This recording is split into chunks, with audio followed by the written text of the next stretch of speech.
What's up, my beautiful people? Exile451 here with your daily dose of Reddit hope and happy. And today, we're going to be going through some stories of learning to accept who you are, faults and all, and not caring what anyone else thinks. So, let's get to it. Our first post is from user Andrew Erdna 100.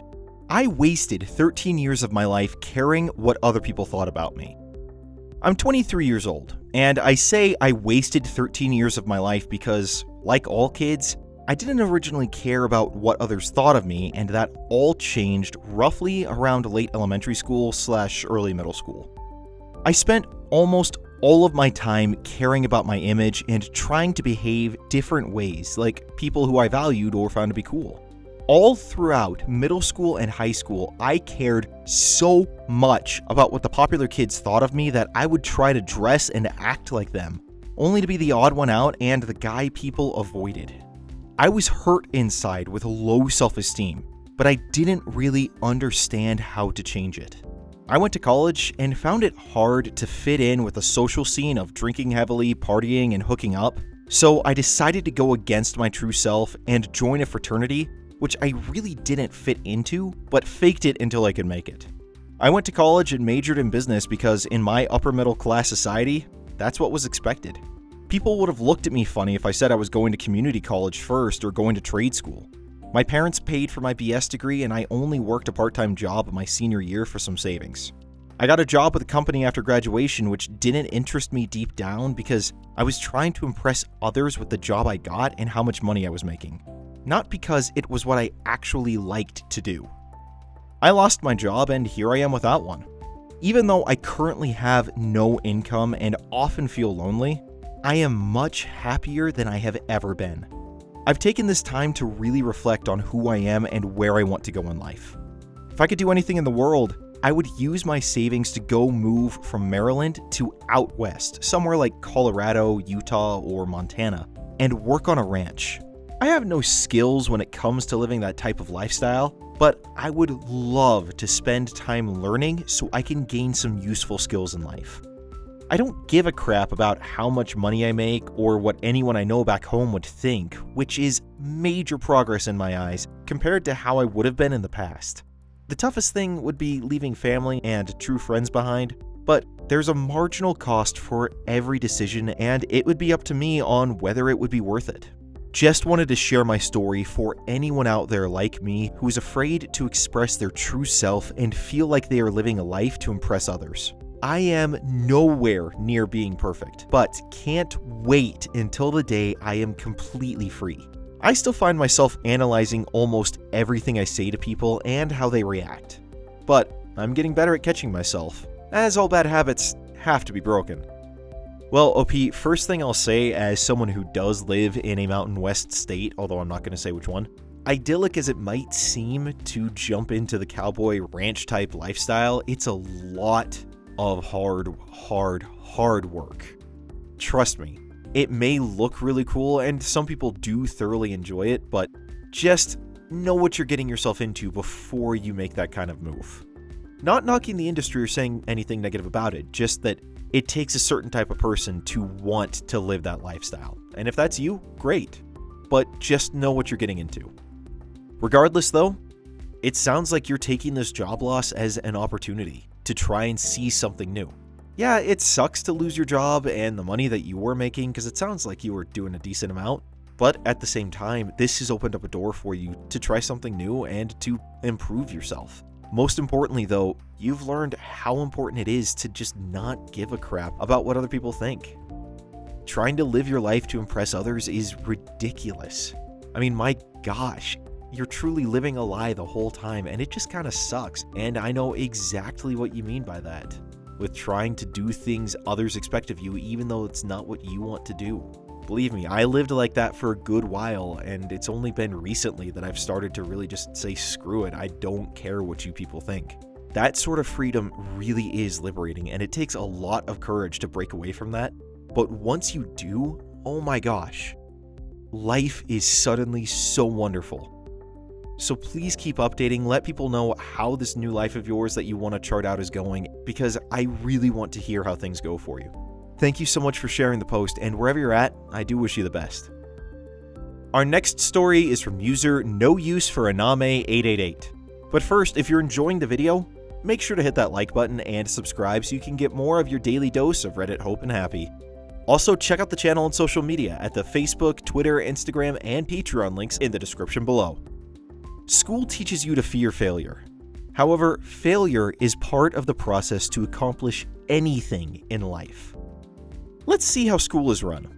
You go to class, you get homework assignments, you get grades for your homework assignments. If you get a bad grade, you're ashamed for it by your teachers and parents. Your grade on that stays on record for what your final grade in the class will be. Then, school gives you and the class quizzes and exams to test your understanding of the material. If you don't do well on that exam or quiz, well, tough luck. School continues to run and move on to the next concept and the next concept until you take a final exam. After you take that class, say you didn't get an A in some subject. Many of you will say that you weren't cut out for the subject because you got a B or a lower grade. Your teachers and family might reinforce that too, as maybe some students aced the course. However, this mentality cultivated by school is so toxic to your development as an individual. It tells you that because you didn't get something right the first time, you can't become better and have grades reflect that. Why? School is too concerned with moving through everything, rather than ensuring everyone in the class actually understands the material thoroughly. This attitude is one thing many of us need to undo. To do anything in life worthwhile, you get to experience lots of pain, discomfort, and failure. You have to fail so many times before you really master anything. Maybe a little short, but still poignant and relevant. Especially in today's world, where I think a lot of us get this false idea that we have to be perfect at everything, all the time, or else we're never going to be good at it. You know, we look up to these people that have spent years and years and years honing their craft, and then immediately think, oh, I could never be that good. I can never reach that kind of level. There's no way I could ever be like that. And we forget that at one point, they were the same as us. Maybe they had more privilege or opportunities for success, but at one point, they were on equal footing skill-wise. Michael Jordan didn't just walk onto the court and immediately blow everyone away. He had to come to practice time and time and time again. Same thing with Michael Phelps in the pool, or any other athlete or celebrity that you can think of. They didn't just walk onto the field and were instantly amazing. They had to work at this. They had to progress. They had to fail. I think Thomas Edison once said that he didn't fail 1,000 times to create the light bulb. He just figured out 1,000 things that didn't work. I mean, I know the guy's a bit of a controversial figure as we found out more about who he actually is, but still at the same time, the quote does make sense. Every failure isn't necessarily a setback. It's just a different opportunity and chance to grow. So OP, thank you for sharing the post and reminding people that failure can be a good thing. It can help us grow and it can help us progress. The only way we ever learn is truly through failure. Thanks again for sharing this, and wherever you're at, I truly do wish you the best. Our next post is from user Montalpe. Understanding, acknowledging, forgiving, and healing. I kinda just want to tell my story. 2018 was a terrible year for me. My mental health was the worst it has been since 2013, and I would constantly just lock myself into my room and refuse to go out. Most of my friends were understanding and gave me space, checking in on me at times, but my best friend decided that I was affecting her own mental health, and she left me at the worst time possible. A few days later, my grandmother, whom I'm really close to, passed away. I was heartbroken. I did not visit my grandmother for 4 years because of how wrapped up I was in my own life. I mean, we were in different continents, but the world is so connected by travel, I could have stopped being so self-absorbed and just gotten on a flight and visited her. But I kept thinking, oh, I'll see her after this year, when things get a little better for me. I still regret not visiting her. RIP to her. I love you and miss you so much, Nana. A few days later, I resigned from my job because I was miserable and I took some time off to focus on myself. I talked to my parents, went on a mini trip, went on dates with myself. Most importantly, I learned not to rush into healing. No matter how long or excruciating, we should give ourselves time, love, and understanding to heal. My friends helped. They visited me regularly at my house with games, food, or just their warmth and understanding. I was getting closer to my family, to my friends who saw the light in me despite my state. But most importantly, I got close to myself again. Day by day. It was painful, but things got better. 2019 was one of the best years. It was a year of healing for me, a year of finding myself, forgiving myself, and loving myself. I was holding on to a version of myself that no longer existed for such a long time. I learned to love myself, to love even the difficult parts of me, to forgive myself and to forgive others without hearing an apology, not because it makes me the bigger person, but for my own sanity and peace. I slowly became fond of myself, I learned new things about myself, and I started to finally love myself.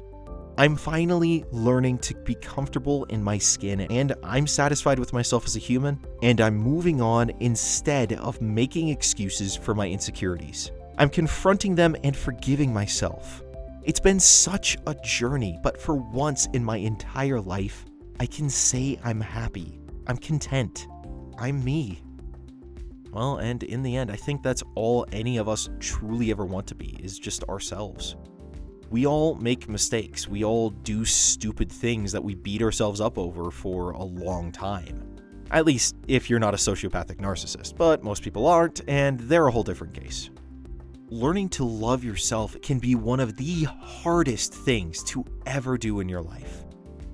So often, people will just get wrapped up in their own misery and self-deprecation that becomes who they are, and they exude that so heavily that it brings down everyone else around them. When you take these steps like you did to actually learn to understand who you are and to learn how to love yourself, like what happened in your life, you can finally be happy and content with who you really are. Oki, thank you so much for sharing the post, sharing your story. I really, really appreciate this, and I think right now especially, this is a very poignant and useful message for people to hear. Wherever you're at though, I really do wish you the best. That was r/self-improvement, and if you want more stories and examples of people doing things to change their lives for the better and how you can do the same, then go ahead and check out the playlist link in the description below. Now you guys stay safe, stay healthy, stay inside if you're supposed to. I will see you all tomorrow. Until then, I'm Exile451. Stay beautiful, people.